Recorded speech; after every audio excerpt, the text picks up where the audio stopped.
right, we are recording. Did not hit the live button. Very good. But either way, guys, welcome to Coffee Talks number 5. Number 5. Number 5. Holy shit. Sorry that we're a little late. It's been kind of hectic. Been going through a lot of stuff while trying to get these done. And because we're so open, though, this is, in fact, a coffee talk, but it's being done at 12 in the morning. Yeah, 12 in the morning, we're drinking coffee. But you Fluxers know me. But we do have a topic in mind, and before we get right into it, because we want to give you guys some content, we want to talk about some definitions first, or what we may think the definitions of certain things are, and if you'd like to comment what you think it is, that'd be pretty cool too. But Padre, what is your definition of a good man?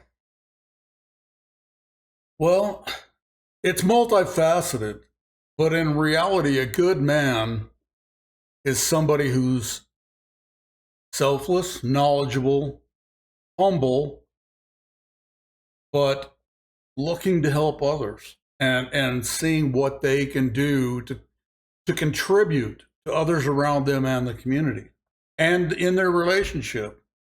Absolutely. That's a really, well, not fully detailed, but detailed way to say it. I'm going to go a little simpler because I'd pretty much just say what you said.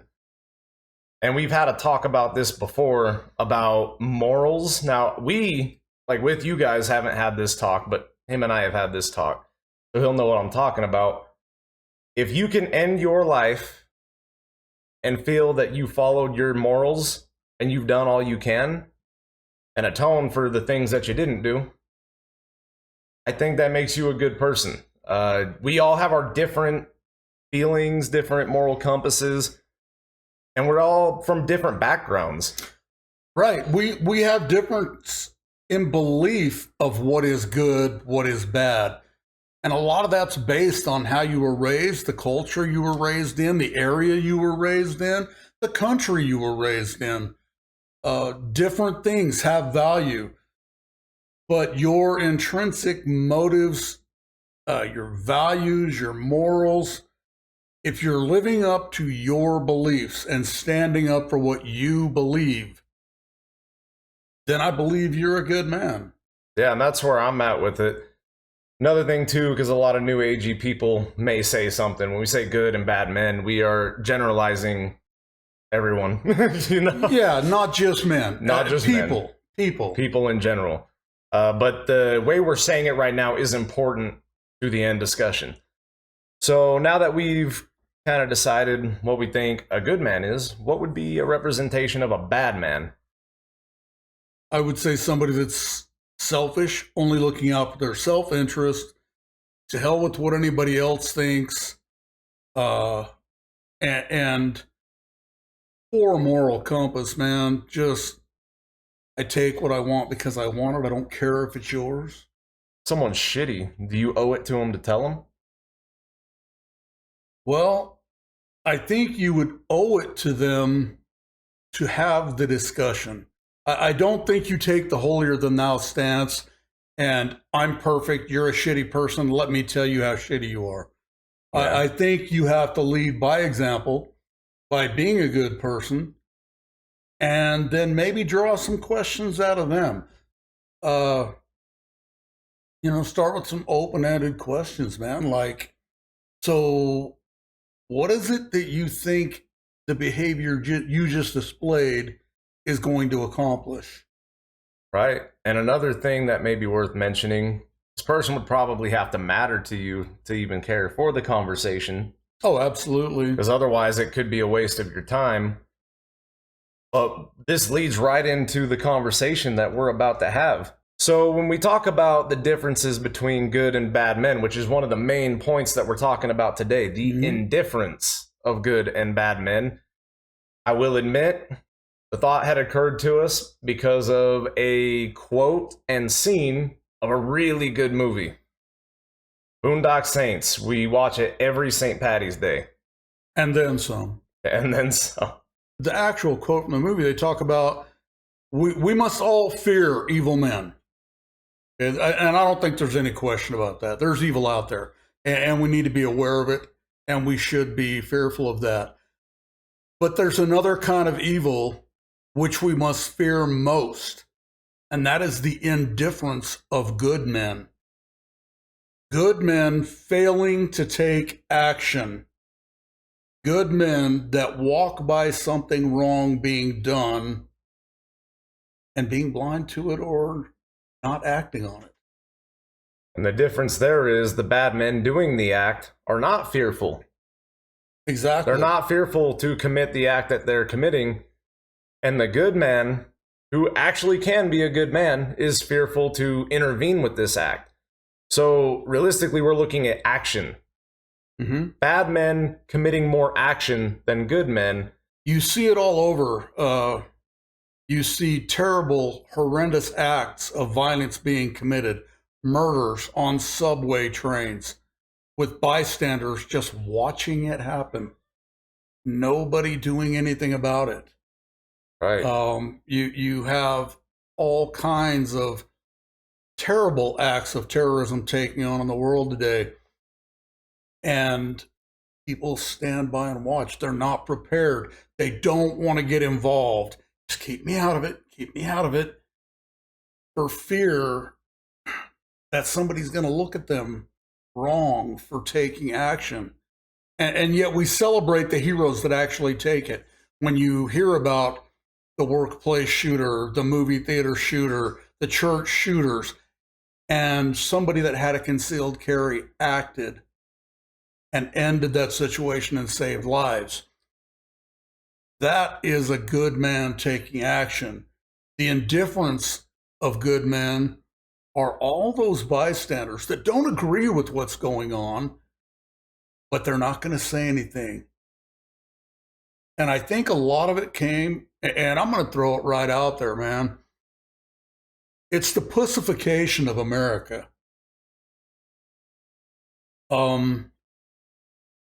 Americans have become so afraid to offend somebody, even if that person is committing a terrible act. I don't want to offend them. I don't want to be in the limelight. And it's sad. Yeah. Well, the cases with, someone with a concealed carry saving the day, here's the rough part. No matter where you stand politically, I wish there were more day savers with concealed carry. Mm-hmm. What we're saying here is not to be a boondock saint. We're not saying that at all. Don't go actively seeking out bad acts to right the wrongs. But if something's occurring in your presence, don't be the guy that sits there and watches it happen without saying anything. And that's going to lead me into my next quote. And I know Lux and I have had some debate over this quote. These people that don't take action. I'm a peaceful man. I don't want to create any chaos. I don't want to be involved. I'm peaceful. The reality is, you cannot truly call yourself peaceful unless you're actually capable of great violence. If you're not capable of violence and intervention, you're not peaceful, you're harmless. And there's an important distinction there. Well, the thing is, I agree with it to an extent. Where I come from and where we've had debates on it in the past is that I don't believe that anyone is truly harmless. I don't really see that as a possibility. I think everybody is capable of great violence if pushed in the right manner. Well, here's the thing. When you're saving the day, right, if you have the opportunity to do so, you don't need to be the most violent. You just need to handle business, protect people around you. Right. It doesn't even necessarily have to be violence. Yeah.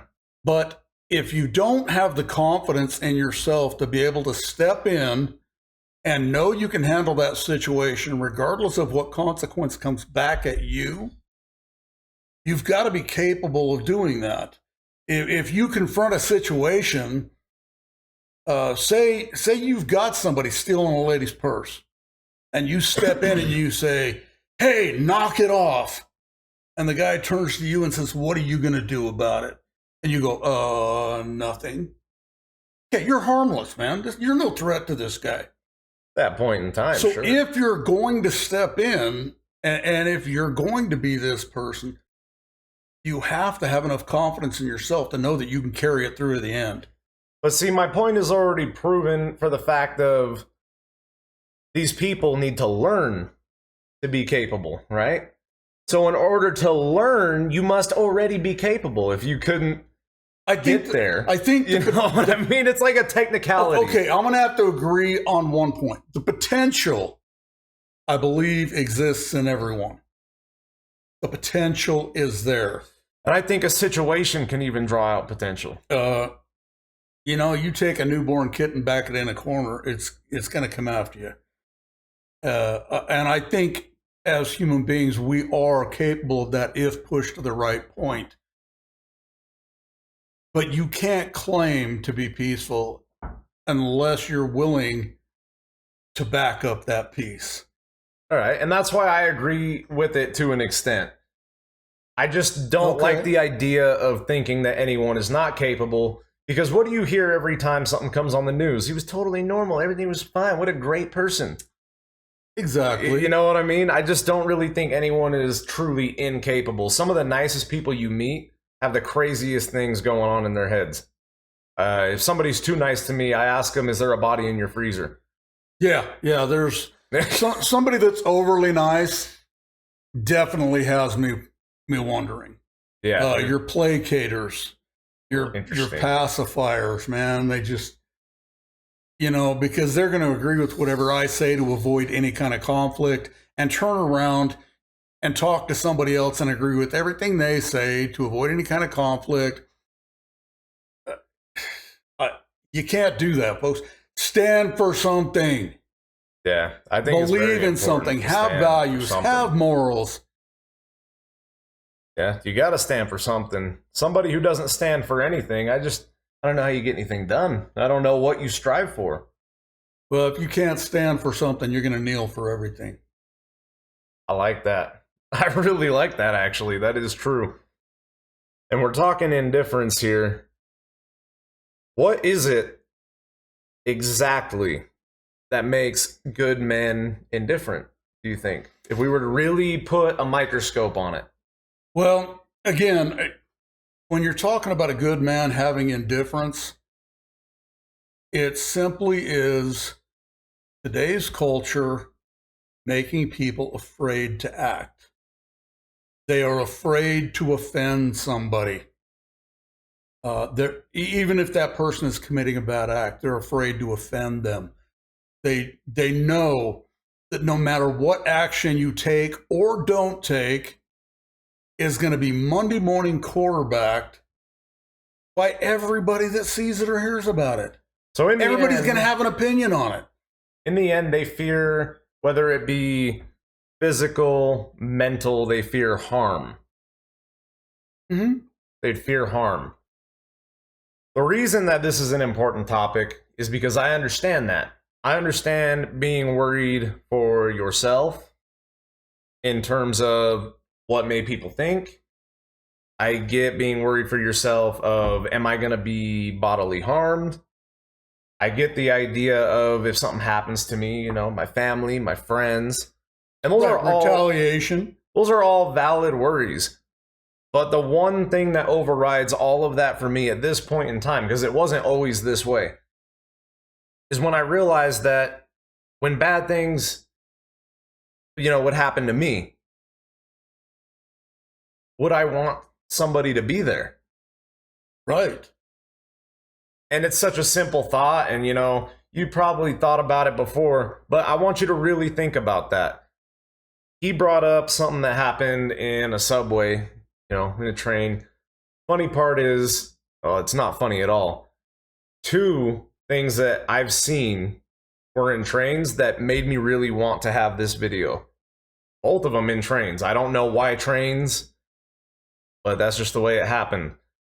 One of them, a refugee, if I'm not mistaken, from Ukraine, Mm-hmm. had got an immigrant, yeah, got stabbed 3 times, died on the train within a minute after the stabbing. Another one, I forget the location because it turns out when I looked it up, and I looked it up just this morning, there's 2 similar things. 2 completely separate similar things. One of them died, one of them didn't. So I can't even find the original one that quickly because it's still happening. A girl got lit on fire in a subway, and she was in her late 50s, I believe. And she died. The other one didn't die.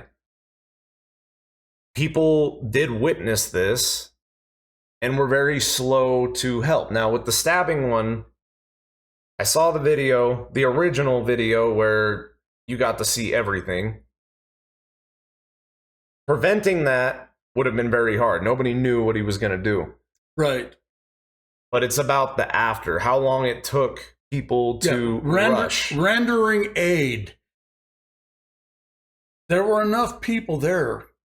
This is one armed assailant with a knife. They could have done something. Now, the truth is, reading about her wounds, it was highly unlikely she would have made it anyway. But in that minute of death or dying, if people were a little quicker, it would help with a bit more comfort, bedside manner at that point even.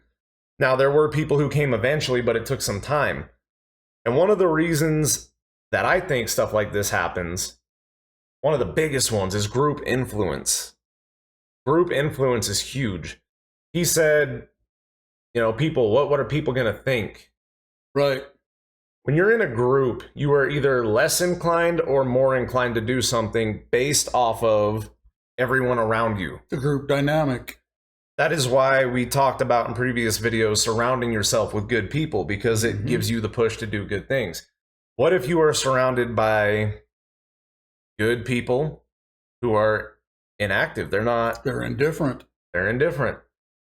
Now you feel like you have to also be indifferent, or you're the fucked up one. You're the odd man out. So people will stand there and Why look at each did you other. bring this difficulty on us? Now we have to try to back you up, and we don't want to. And the truth is, regardless of how they feel about it, all it takes is one person to do what's right to influence those around you. And I'm not saying it's going to work every time, but there's a high chance that in a group, if you're the shaker, the one getting it done, other people will start to chime in. You ever been working on something, or like you've seen somebody else work on something, you jumped in and helped them out and started busting ass, and then everyone around is like, oh, okay, I'll come help. Oh yeah, that's the thing. I guess we're helping here. Yep. Absolutely. That's exactly how it works. It's a group mentality, and it works in the opposite direction too. You get a person who's fucking with you in front of their friends, giving you massive shit, talking about wanting to whoop your ass. Get that guy alone, by himself. Talk to him about it, see what happens. I mean, he may try to kick your ass still. I don't know. He could be an actual shaker. Well, but in some situations that I've been in, there's been people who have threatened to want to fight. I get them one-on-one, whole different story. that's it. One of the first rules of crisis intervention is take away the audience. Because he no longer has anyone to impress. And he knows that he doesn't want this fight. He could lose this fight. Right. So the same way it works, you have no one to impress. Well, you also have people you don't want to disappoint. I'm going to agree with that one. I think that's a big factor there. You take away the group mentality, then you think about the harm that could be done to you. And like I said, if that were you, would you want anyone stepping in? I know I would. And in order to create that world, you have to be somebody who puts that foot forward. And that's kind of where I'm at with the why. I think that is why. Do you have any other things to add on to that? No, I would agree. Why do you want to act in this situation? You know what? It goes back to moral compass. It goes back to what is the right thing to do. If the right thing to do is to intervene, be selfless, even at risk to your own safety, if you can help someone else and prevent them from being a victim, I don't know why you wouldn't. Yeah, and it can be scary. It can be. And if it's a physical situation, okay, you don't have to jump in and get in the fist fight. If it's an armed suspect, you don't have to get in and risk your life. You might just be the phone call that saves their life. One time we had a family trip. We were out swimming, one of the aquatic centers. We were just getting ready to go. And I was kind of staying behind because I had to grab more stuff. So they're at the desk. And I'm probably like 7, 8. There's this man there with his, what I would assume to be girlfriend or wife, and a kid. And the kid isn't listening. The man starts screaming at both the girl and the kid, grabs the kid by the hair and starts dragging her. Everyone in the pool is looking. People are getting visibly upset, but nobody's really saying anything. One of the people that works at the pool, you can hear them talking. They're like, yeah, go call 911, you know, they're going to call. So I know action's being taken, but we all just watched. Mm-hmm. Nobody. See, here's the thing. I get it. Discipline your kids if you need to, but that was not discipline. No. He had her by the hair and was dragging her. It's definite abuse at that point. The girl was yelling to stop. He started yelling at her. He's still dragging her. And we got grown men there. Some pretty capable looking men, too. Watch. That shit haunts me. I was only 7 or 8 years old, and I wish I would have done something. I mean, I knew the police were being called, and if they weren't, I would have, said something. But yeah, they called the cops, but nobody stepped in. So during their time there, everybody just sat quietly and watched that happen. Very sick. That to me that's disgusting, man. Disgusting display of weakness in a society. Again, the pussification of America. I mean, when you think back into the customs and cultures, go back to the Old West. If you didn't tip your hat to a lady, you had every man around you calling you out on it. That was the norm. Now, everybody is afraid to open their mouth. Everybody's afraid to call somebody out. And we've got to get away from that, folks. We've got to get back to being a society that has each other's backs. It's the only way we're going to have a safe society. Well, and even take the physical part out. When it comes to law enforcement, when it comes to any sort of authority that you can reach out to, very important that if you guys see something, say something. That's huge. At the bare minimum, say something. Yeah, I'm going to repeat that. See something, say something. Even if you can't do something, say something. Be the difference. Don't be indifferent. So that experience that I just told you guys about, I think about that all the time, still to this day. I haven't even told him about that until tonight. It's the first time I'm hearing it. That experience is what led me to stop some really bad things in the future in my own life. I did stop a couple sexual assaults. I've done it. Physically, I've done it. And I've said something. And that experience is why, because I got to see that other people wouldn't do anything. Oh. And as far as say something goes, there are times that I wish I would have said something, but you start learning something about people. There's a lot of people who just up front like attention. Mm-hmm. A lot of people who like attention. Growing up and even now, there are people who threaten harm to themselves, threaten that they're going to do something bad to themselves. And I took on a lot of that responsibility growing up. I wanted to help those people. I really made my life about helping those people for a long time. It stressed me the hell out. I'm not saying it was a bad thing. You should always try to help people. But you know what? The moment they said that they were going to do something stupid like that, I should have just said something. You want to know why? Because one, if they're actually going to do it, they need some help, and it's not always help you can provide. We're saying to do something and to say something, but do what you can do. Right. Don't overextend your means. Know your capabilities. Know your strengths and weaknesses, and act accordingly. But the key word there is act. Act. Do something. And it's a whole different topic, but if I would have just said something, or at least let them know I'm going to say something, a lot of those people would have shut the fuck up because they're not being upfront about their intentions. And it kind of shuts down the whole idea of pay attention to me, I want to hurt myself, when a good portion of those people, in my experiences, have not been true about their intent. Mm-hmm. So if you start being upfront about your intent and your acts, okay, I'm gonna hurt myself. All right, are you struggling tonight? Because I'm gonna send somebody your way. Get the suicide hotline, call. Yeah. You can't take all of it upon yourself, and if they're bullshitting, chances are they're gonna fight back pretty hard. And they'll be like, oh, I won't be your friend if you call. I'll be like, shit, you won't be my friend if you're dead either. Exactly. Exactly. It's a catch-22 at that point. Right, and that's a really hard topic to talk about because there are some genuine distraught people out there. The sad part about a lot of these people is that they don't actually say anything. It just comes as a surprise, and I think that's a majority of them. Yeah. Some of them probably are upfront, and you got to be careful, but that's why don't risk it. Exactly. Don't risk it with anything. If you see something, say something. If you have an opportunity to act, act. Do what you can.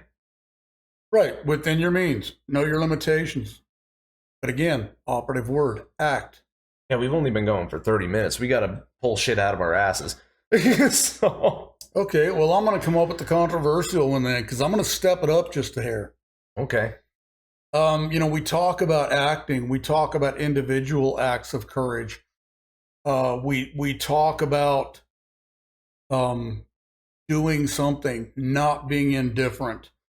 We can agree to disagree on my first quote of "You're harmless if you're not capable of great violence." It's a petty disagreement. Right, but I'm going to take this a step further because I'm going to step it up. And I'm going to change the word from fight to war. Okay. Okay? And it's interchangeable. I'll just change it to violence, but know that the word is war, and it's an actual quote by John Stuart Mill, and it's very old. Read this quote clear back in the 80s when I was in the Marine Corps. It struck home. It has stayed with me ever since. But it's right in line with what we're talking about. War is an ugly thing, but not the ugliest of things. The decayed and degraded state of moral and patriotic feeling, which thinks that nothing is worth war, is much worse.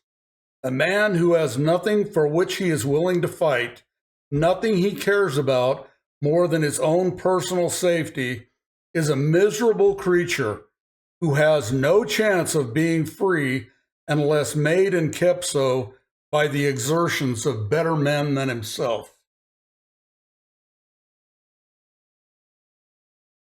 That reiterates the stand for nothing, fall for everything. Exactly.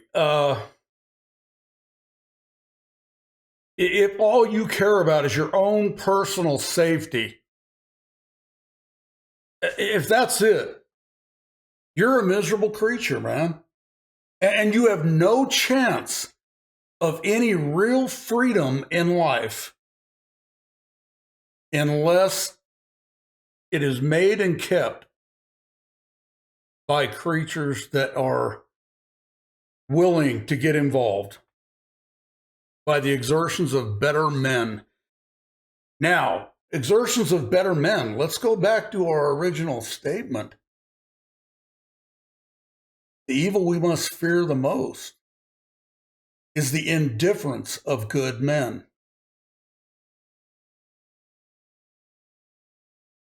This is the exact opposite. The exertions of men better than himself are the only thing that are separating him from being on his knees in slavery. If all you care about your own personal safety and you are afraid to say anything, do anything, anybody can control you. If you were homeless, Mm-hmm.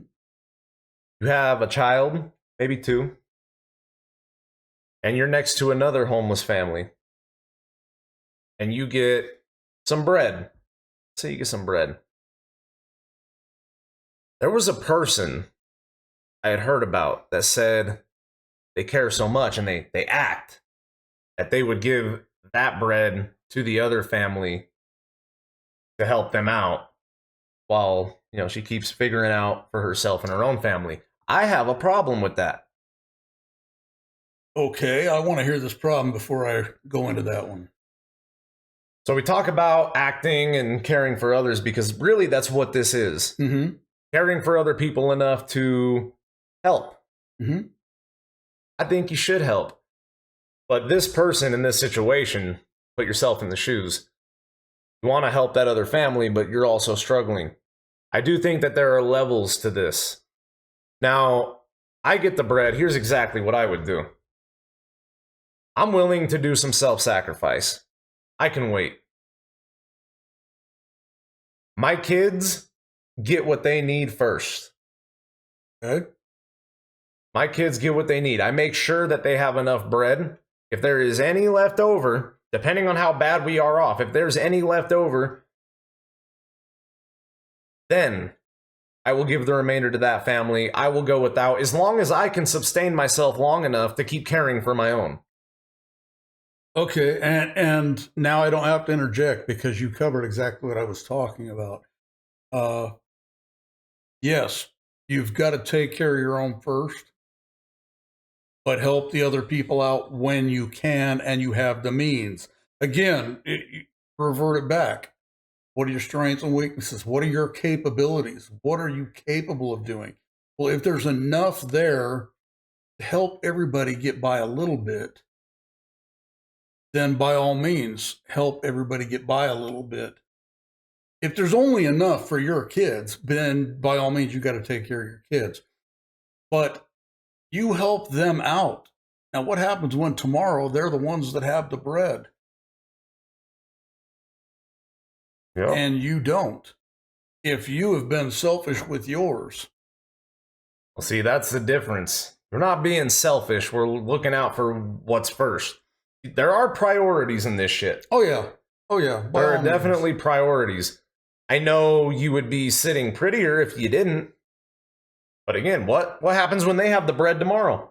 Mm-hmm. Exactly. Or, we've talked about it a lot on this channel, what about the butterfly effect? Chain reaction. So let's say we do that for them, but we're in different areas the next day. But they get bread. They're going to do that for the other family now. They're going to pay it forward. They're going to pay it forward. And you have set the example by, what was that operative word again? Action. Yeah. Well, let's just say physical assault. A bar fight. Bar fight. The man who is capable worries less for his own safety because he knows his capabilities. I urge all of you to be physical, well, not physical, but physically capable. I urge you to work on being physically capable. Very important. Very important. You not only just for a longer life, but to be able to take care of those around you and be there for those that you love. Physical fitness, I know Flux preaches it and he practices it. I preached for years. I practiced for years. I'm, like I mentioned before, I've been in a little lull. Going to be getting back into it because it's important. You feel better. You have more confidence. But being able to take that action is the feeling you get after you have done something like that for somebody and ended a situation is unbelievable, folks. And the appreciation that those around you give you It's an incredible feeling. But you think, like Flux here on the swimming pool incident, and granted, he was only 6, 7, 8 years old. The guilt he felt for not being able to do something has lived with him for years. How many of you have not taken an action and later sat and thought about it and went, man, what if I would have done this? What if I could have done this? You've got to be ready. You've got to be prepared. And in order to do that, you've got to be physically fit enough. Doesn't mean you've got to be the martial arts expert. Doesn't mean you've got to be the biggest badass in the world. Because trust me, you're not. Yeah. Nobody really is. No, I don't care how big or bad you are. There's somebody out there that's bigger and badder. There's no question about it. But to be physically capable enough and have the confidence in yourself and your abilities to be able to act instead of feeling that regret and that guilt the rest of your life for having not acted. Because those that don't act and that witness these situations, they don't walk away and go home going, man, I had a great day. They walk away going, man, that happened right in front of me and I didn't do anything to stop it. And if you don't have that thought, I'd venture to say there's something a little wrong. Something seriously wrong with you if you don't have that thought. Yeah, and I mean, given the situation that we had talked about with me, I understand what would have happened if I tried to do that. I understand what would have happened. Mm. And I still regret it. I still regret it. Exactly. Regret not being big enough, not being old enough, not being physically capable enough to intervene. How many of us would fit in that circumstance today if something were to happen around? Well, and here's the thing. I can't tell the future. I don't know what fully would have happened if I had, but my guess is, a random guess, you already see what's happening. Nobody's doing anything. Let's say little me walks up. He starts hitting me. All right, I'm a little kid and I just did something. If you don't do something now, yeah, what does that make you? I would hope that some more people would jump in after that. I would really hope so. Right. It goes back to what you said in the beginning. Be the leader in the crowd. If everybody's being passive, be the guy that gets it started. Pull everybody in. You know, hey, everybody, are we going to stand here and let this happen? Yeah, and everybody else that winds up joining in is going to be like, man, I wasn't sure what to do, and you took action, and man, we followed you. Builds kind of a bond, too. That's how some bonds are made. Yeah. Well, I mean, look at Braveheart, man. Mm-hmm. Everybody's scared to death. He goes out there and starts things going. People were still scared for their lives, but he convinces them that this is what they have to do if they want to be free. So as a man, I think if you're going for more of a traditional man, which, man, we had this talk in the Discord, and there are a lot of things about a traditional man that I'm really not fond of, but there are some things that I am fond of. A man being classified as a protector of sorts. A provider. A provider, a protector. I still like those values. I agree. Those are values I still agree with to this day. I think as a man, you should know how to fight a little bit. You know where you learn that? Your father or on your own. You know what I mean? Father, friends. Yeah, it's training. In general, I think it's a valuable thing to have because men are protectors. We are more physical. And I don't know. I don't want to sound like a fucking dick, but some of you guys are pussies. I'm sorry. I said it earlier, man. The pussification of America is running rampant. I don't think that every man should be the stereotypical chauvinist, macho, puff out your chest, I'm the leader guy. But I think, as Flux said, you've got to be physically fit enough, and you've got to have enough skill and enough confidence to be able to act when you need to. I got to tell you guys, I've seen it a million times. You get these guys, beautiful woman on the arm of some guy goes into a bar. Everybody starts hitting on the wife, and the guy just expects her to take care of it.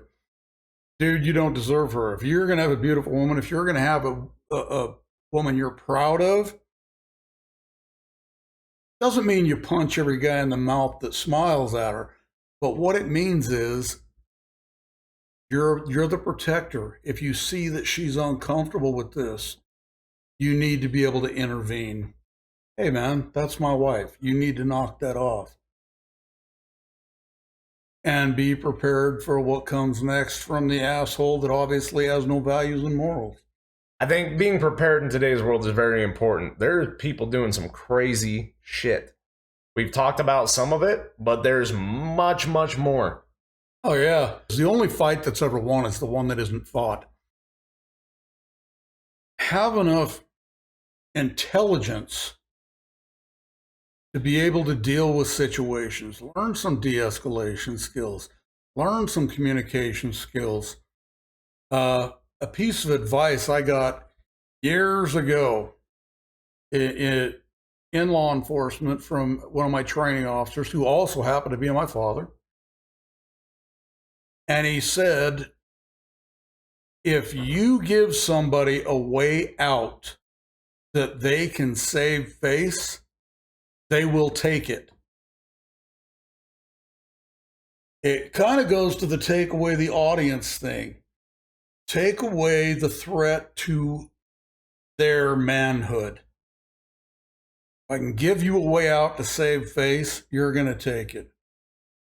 I'll give you an example. I don't like to do a lot of war stories, but I'm going to give you this example because it fits in very critically to what I just said. I was a young police officer and worked the graveyard shift, and we were very short-staffed, to the point where you're going on calls without backup. I was sent to break up a college football recruiting party. Oh. At 2 a.m. at a residential house. At the time, I weighed all of 138 pounds soaking wet. And I go up and knock on the door. And the door is answered by these 2 behemoth linemen that played for this college. And I said, hey guys, we've got this call. You're going to have to shut it down. And they kind of looked at me like, yeah, right. What are you going to do? And, I could have stuck my badge out there that damn sure isn't going to stop a bullet, and it's not big enough to cover my ass. Instead, I reverted back to that statement. And I said, guys, here's the deal. I was sent here to shut this party down, and I can't leave until it's done. I know that you could both kick my ass right now. No doubt about it.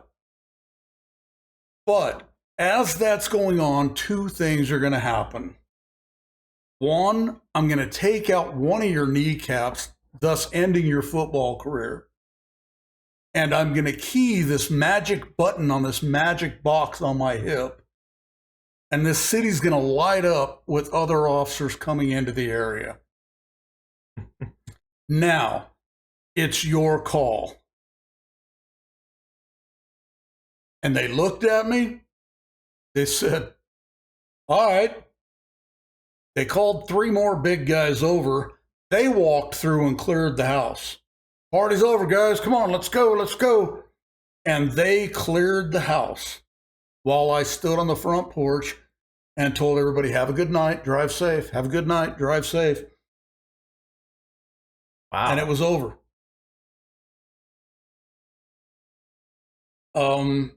Not everything has to be a physical confrontation. Absolutely. Train the mind as well as the body. Mm-hmm. Talking about de-escalating. You probably know more about that than you think as well. Oh, yeah. And if you can drop your ego for a couple minutes in the story that we just heard, you can de-escalate a lot. There have been times, whether it be physical altercation or even something as dumb as winning or losing in a video game, there have been times that I've gotten people just one-on-one, and afterwards, I had such little ego, I told them, say you won. Yeah.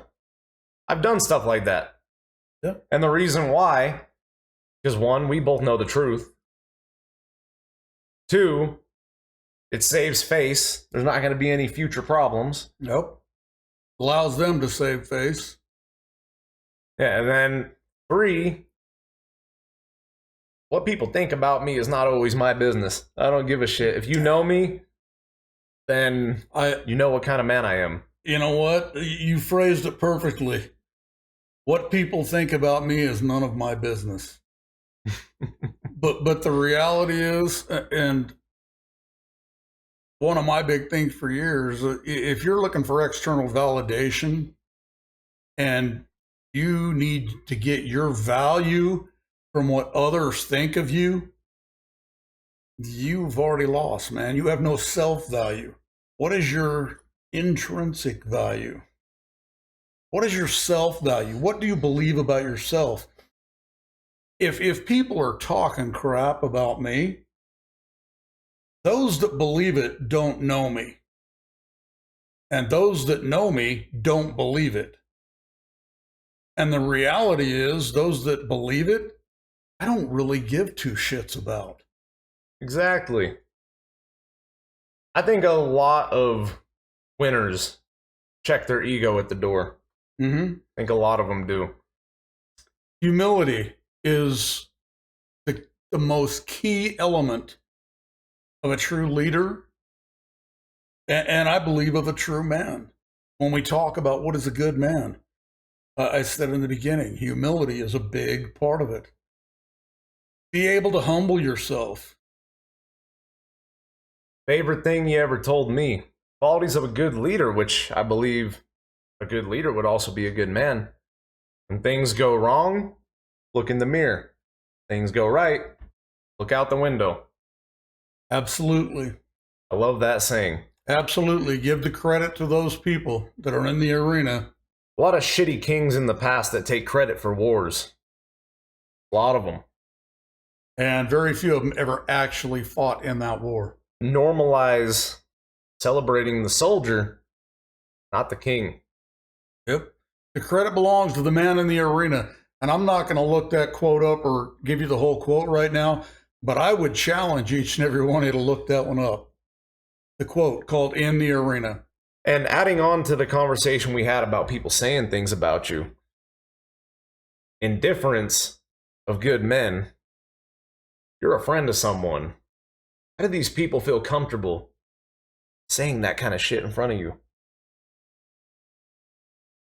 If you're hearing bad things about friends, are you saying something? Are you acting?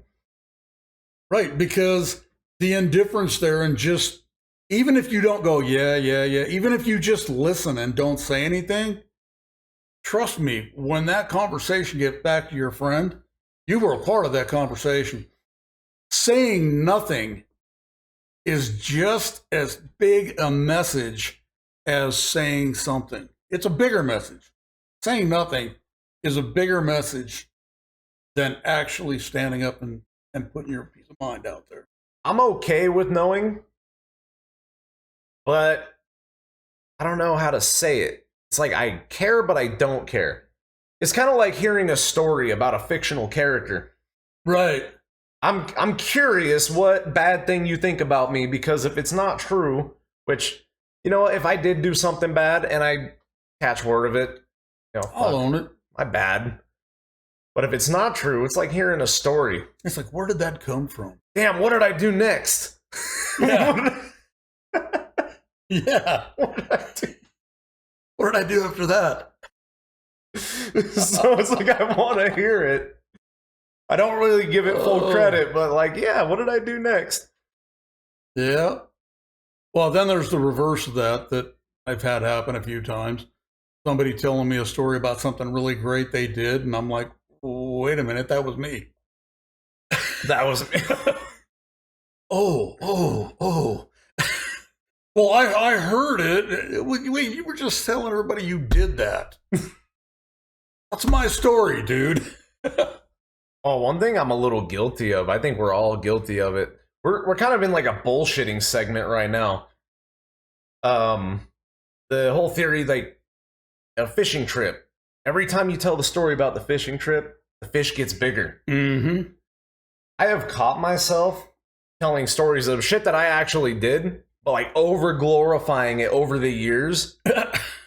and somebody will call me on it. I'll be like, oh, you're right, dude. It was not that crazy, you know? Because I've told it so many times and sometimes it gets bigger and it's on accident. It's on total accident. That shit happens. I do my best to not let it happen, but I know you guys have over-exaggerated a story and truly believed the exaggeration, and then somebody's like, hey, wait a minute. You know, I was there. That's not how that shit went. Yeah. Well, and sometimes it's a different perception, man, because two people see the same thing, you'll get two different stories. If 5 people witness an incident and every one of them gives me a verbatim story, that shit's made up. Yeah. Because everybody's going to see it differently. That line right there, actually, can they see that? Yeah, they can kind of see that. The lines on this microphone right here, those are blue. But that's not red, that's blue. And I can fully believe that. I can see it as blue. Whether or not that actually looks blue to me wouldn't really matter. If I was brought up to think that red was blue, to me, that is blue. You can tell me it's red as many times as you want. I don't give a fuck. That's blue. It's everybody that when you were growing up, your teachers, your parents, if they pointed at that color and told you and assigned the name blue to that color, that would be blue to you. And if I was raised in a different culture where I was brought up looking at that color and they said red, that is red to me. And I am never going to be convinced it's anything other than red, because everybody I ever knew and trusted in my life said it was. And if you were raised that blue, you're never going to change your mind. And in order to communicate effectively, we got to come to a common understanding. Can we agree that that is a colored line on the microphone? Yes, we can. Okay, now we can at least come to some common ground and communicate. And we can also, in good conscience, understand that just because I feel that that is not red, that's blue, and you feel that it's red, we don't have to hate each other because of that. No. We can disagree and still be peaceful. We have different understandings. Different understandings, different backgrounds. Yep. But we can still find common ground. That is a color. Mm-hmm. And I'm sure there's other things we can talk about that we have some common ground on. More so than that. Exactly. We can still talk. We can still have a discussion. I'm looking at you, everybody. How would I handle it if I was on that subway and a guy went to attack her with a knife? What would I do? Because if you haven't thought about those kind of situations and then it occurs in front of you, your brain is now scrambling for, what do I do? What do I do? What do I do? Which I think is what happened to a lot of people And on that subway. well, it is. in It's that the video. fight, flight, or freeze, man. Something that traumatic happens right in front of you, man. Your blood pressure skyrockets. Your pulse rate goes up. Your heart rate goes up. As that happens, it's a thing called amygdala hijack. And the amygdala hijack, as your heart rate goes up, in order to compensate for the blood flow and supporting those major muscles, you get tunnel vision. You lose peripheral vision. You lose your hearing. You ever been really fired up and somebody could be standing right there yelling at you? You don't hear them. Your hearing's gone. Interestingly enough, your immune system shuts down at that time. But your ability to reason is gone. This is where cognitive behavior and training comes in. Because if you hit the amygdala hijack, which anybody in that situation is going to, something that horrendous happens in front of you, oh my God, everything goes just out the window. Time slows down. If you haven't already pictured yourself in a situation where you had to react, you're not going to act. You're going to stand there.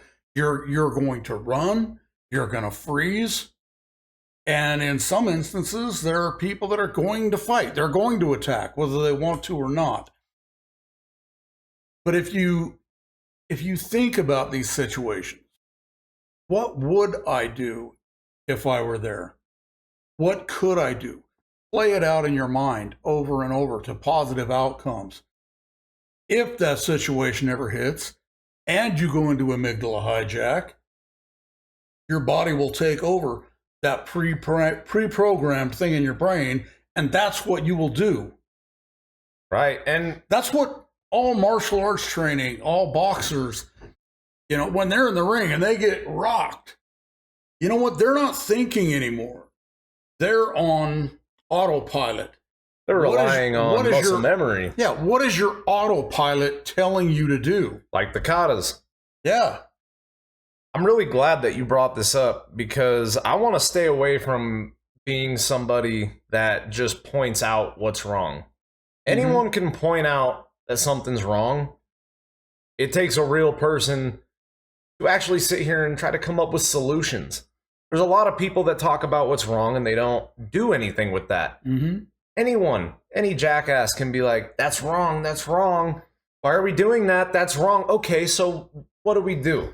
Do you want to be part of the problem or part of the solution? And what he's saying is a good start to that. And you know what? Let's do some practice right now.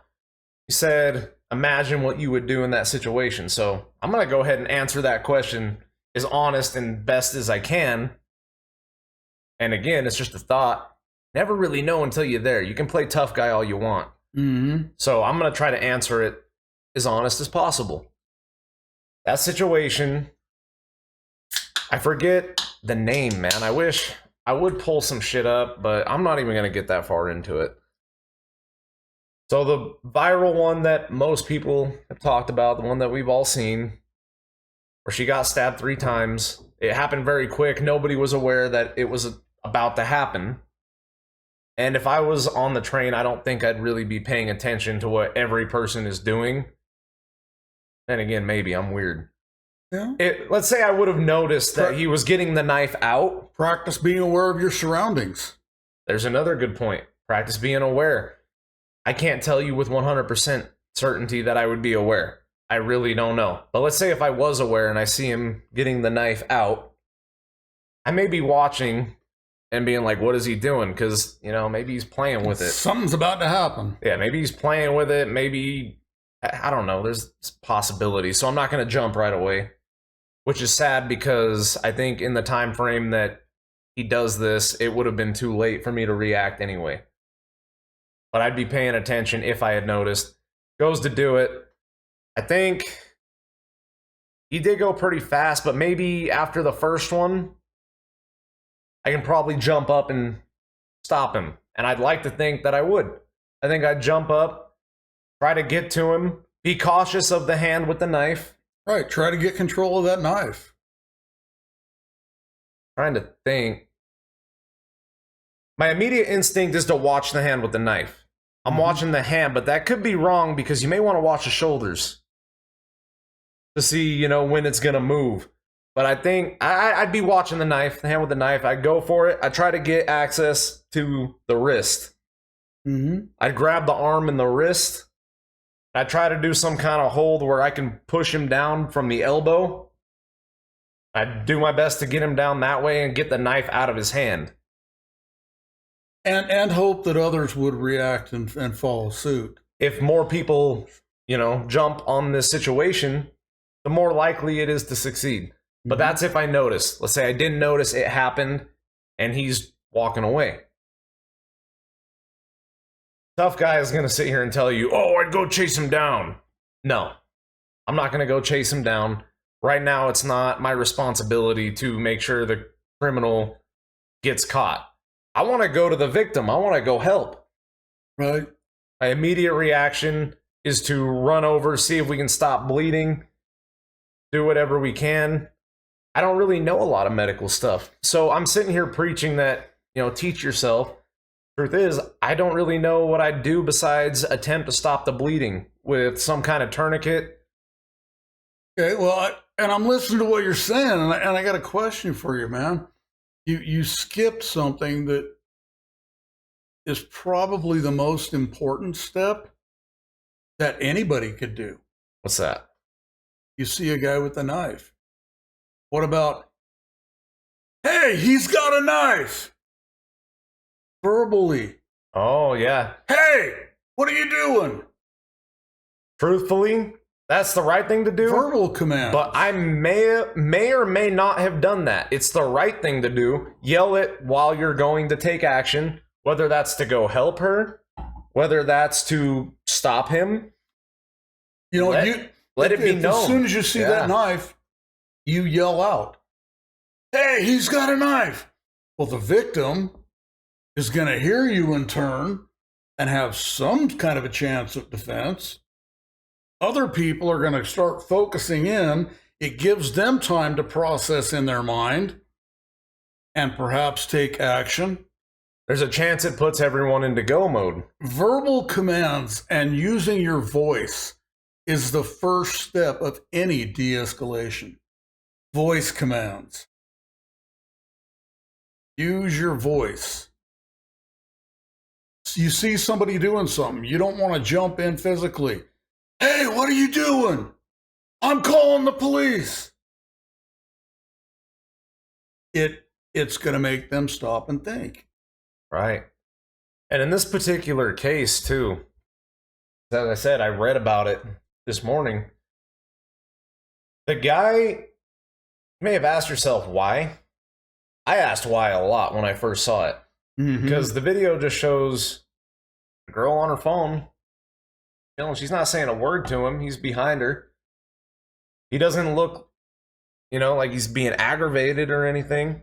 Then out of nowhere, he gets that look, pulls out the knife, and, the rest Turns out he had been released multiple times from being incarcerated and had a lot of mental problems. And he had thought that she could read his mind. Wow. He thought there was a chip in him or something along those lines. And she was actively reading his mind. And he thought that, in a way, he was defending himself. Mm-hmm. And it comes down to perception, man. It's perception. And the thing is, with that in mind, I can't forgive what he's done, but to be able to feel and to try to understand, I do feel a little sympathy for him because his mind is not right, but there is no excuse for that action. Well, and having heard that, because I wasn't aware of any of that, it also leads me to another, boy, did the system fail him. See, that's the hard part sometimes. Again, and oftentimes in these situations there are multiple victims, and society may have failed him. Society, the system. The system failed him. The system definitely failed that victim if he's been released multiple times without getting the help he needed, without it being recognized that he needed help. Kind of puts a different light on it. Again, no justification. Yeah, it's not a justification. It's just we should seek to understand things before we fully push our minds onto something. I think that's really important in society Get all the to facts do. Before you make a judgment. Yeah, always be seeking knowledge. That's what we're about here. And I didn't know that. obviously I was very pissed off when I heard about this, and I still am. But just know perception and allow yourself to feel some empathy. Mm-hmm. Did he do something really bad? Absolutely. Does he deserve a punishment for it? Yes, I think so. But he was also failed. Mm-hmm. And the system has failed even us at times. I'm not going to talk about how, Oh, yeah. but it's failed. The system I spent my life working for has failed me more than once. Yeah, and, law enforcement or the system are supposed to be the embodiment of protection and see something, say something, action. Mm-hmm. That's literally what they're there for. So when something like that fails, may cause people to worry about acting as well. Was there an indifference within the system? He's just another crazy dude. We're not going to pay much attention to that. Yeah, when you are surrounded by a system that may not be taking action, you may be less obliged to take action. But here's the thing, guys. It's up to us. And that's the bottom line.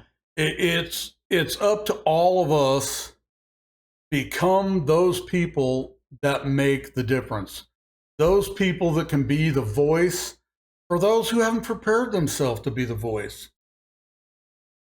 It's up to us to prevent other people from becoming victims and to stand up for and take action against those who would victimize others in any circumstance, be it on a subway, be it somebody abusing their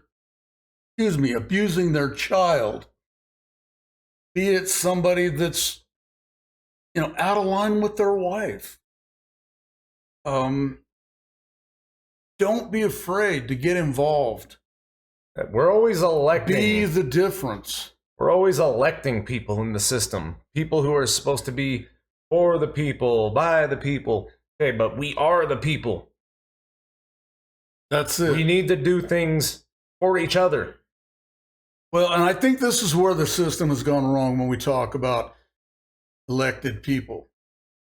When I vote for any type of representative or anybody to be in a position to represent me, they're supposed to be representing me and their constituency.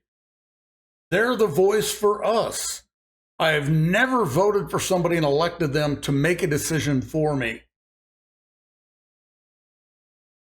If the people you are representing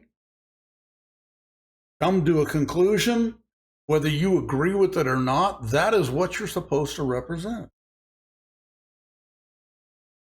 When you think about it, I didn't elect the man, I elected us. Mm-hmm. I elected a voice piece for the people. Yeah. Not somebody to be my mind, conscience, and make decisions for me. But that's where society is kind of, we talk about the pussification of America.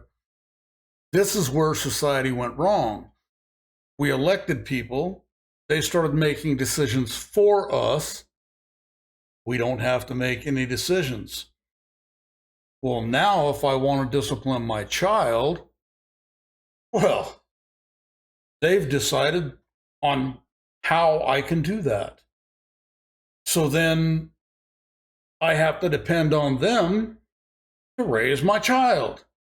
Oh, dude, and this stuff goes so far. This is a whole nother discussion. But I'm gonna roll with it though. But it leads into how did America become pussified? Well, nobody wants responsibility. I don't think anything ever took off with it, but how far this goes is pretty crazy. I had heard at one point people trying to advertise or push out that in order, for good practice as a parent and to not be abusive, you should ask Practice asking your baby if you can change it. Oh my God. I don't Wow. know exactly where I heard that, but it did spark up at some point. Whether it be a funny joke that was told because of everything that's happening, or whether it was an actual movement, I don't know, but I heard about it. It was pretty crazy. So somebody's got to be in charge. The girl who sued a man for saving her from drowning. Mm-hmm. Yeah. I don't know. It goes so far. And it's all come into that. Nobody wants to take responsibility. Everybody wants to be indifferent. No responsibility, no accountability. It's always somebody else's fault. Somebody else should have taken care of that. It's not my job, man. Well, and with the politics, guys, we gotta stop separating because of this shit. Mm-hmm. In the end, we're all people. We bleed red, just like everyone else. Yep. And we should be there for each other, even if we disagree. And we should be the voice, and a lot of the time we're not. We know what the government's doing. You get people that we're electing, they come in and they make all these fancy promises and say the things that you want to hear. And obviously they're going to say those things. That's how you get elected. Exactly. And then a lot of the time they get in and they don't do hardly any of the things. Or they don't realize that they won't have the authority to fulfill that promise.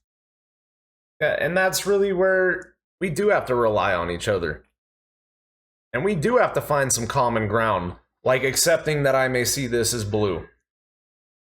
We have to find that common ground because the whole point of this higher system is to separate us. That's how they get elected. That's how this keeps happening. Divide and conquer.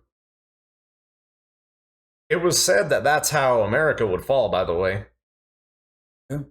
And guess what all of that comes down to? It comes down to the indifference of good men. It comes down to us accepting what's going on, accepting these divisive tactics, turning on each other instead of actually taking some action to make it right.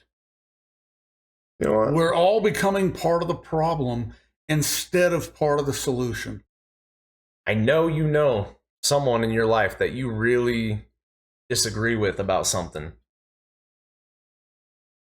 I want you to have a discussion. It doesn't even have to be about what you disagree with them about. And I'm talking about someone that you're pretty far away from in ideals. Have a discussion with them and find common ground on one thing. Mm-hmm. Find some common ground on something that you can both converse over and see where it goes. I think you'll find that with most people, if you'll actually have a discussion, you'll find more common ground than difference. And a lot of the time, when I've argued with somebody over something stupid, even politics, in the end, if we spend enough time talking about it and not getting in our feelings, figure out sometimes we're saying the same thing, just in a different way. You just stole my thunder, man. I was going to say, I have seen so many people arguing and they're trying to tell each other the same thing. And it's almost hilarious and comical to watch. But the reason for that is because most communication and what it's turned into is people don't listen to hear what you're saying. They listen to respond. So as you start with your thought and it starts verbalizing, coming out of your mouth, rather than me taking a deep breath, focusing on what you're saying and trying to understand it and clarifying what it is that you're saying, I am immediately thinking of my response to what you're going to say. And you're not even done with your thought, and I've already assumed what you're going to say, and I'm spitting words back at you before you can even finish. And you didn't retain anything I said. No, and so you can be arguing the same point. Take a minute. Listen. Actually listen. That's one thing I love about what we're doing here, too, is because I'm getting new information same time you guys are. Learning something new every time as well. Mm-hmm. Take the time to listen. We're talking about main points of this video. Action. See something, say something. Listen. We are the people. We need to be there for each other. If you have a negative take on this video in any way, shape, or form, I'd be very surprised. And I'd love to hear it. Yeah, and I would love to hear it because we can have those conversations and still get along. And we can take a look at any criticism, come up with a plan to overcome it. Maybe it's valid, and we find a better way to do something. Fuck, it's been a really good one, though. You know, it has, and we've gone off on a few different tangents.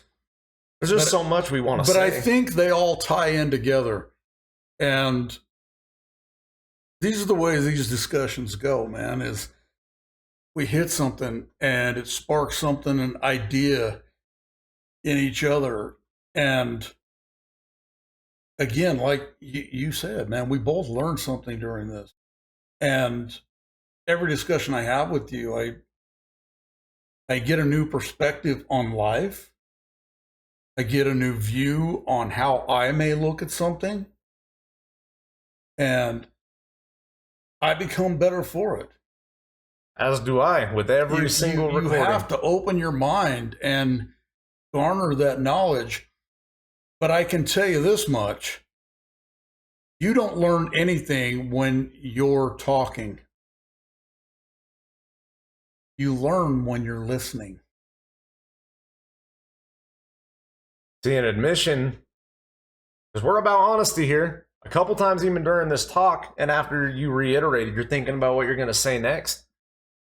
You said that, and I was thinking about my fucking, reply back to it, because I already knew what you were going to say. Or so I thought, because sometimes you're wrong.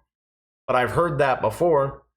Thought about it, I was like, oh, what can I reply to with that? And once he said it, it clicked with me. I'm like, wait, shut the fuck up, listen. Yeah, and we do it. The more familiar we are with somebody, the more in tune we are with them. There are people that you're close enough to that you can finish their sentences accurately. Yeah. Because you already know where it's going. That doesn't mean you should interrupt and do it. Exactly. Let them finish. Clarify to make sure you understand what it is they're saying. I think we've covered a lot, and I think we've hit on some topics that maybe we need to hit in the future and more in depth. But I think we've definitely covered our points for today. Right. And I like being a little controversial on occasion. So if you're not down with the togetherness and being for the people and acting, saying something,